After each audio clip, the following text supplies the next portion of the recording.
કે કલેક્ટર નિર્ણય લેશે શૈક્ષણિક કાર્ય ચાલુ રાખવું કે બંધ તે અંગેની સત્તા કલેક્ટરોને સોંપાઈ છે।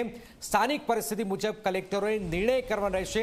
આ ખૂબ જ મહત્વપૂર્ણ જાણકારી હાલમાં સામે આવી રહી છે। જી હા, શાળાઓ ચાલુ રાખવી કે બંધ તે અંગે સત્તા કલેક્ટરની રહેશે। સ્થાનિક પરિસ્થિતિ મુજબ કલેક્ટર જાતે જ નિર્ણય કરશે।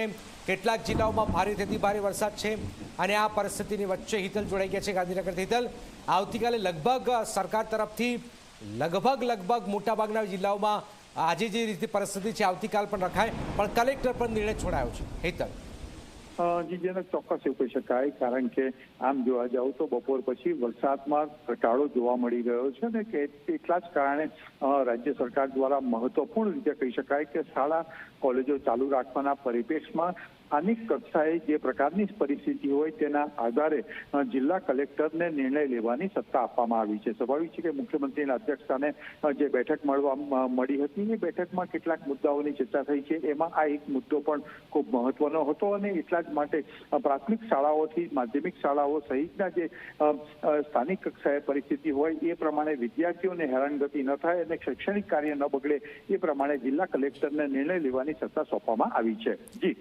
બિલકુલ, આભાર હિતલ। તો આપ જોઈ રહ્યા છો કે કલેક્ટર નક્કી કરશે કે રજા રાખવી કે નહીં, કારણ કે જે રીતે પરિસ્થિતિ છે એ રીતે કલેક્ટર નિર્ણય કરશે। ખેડા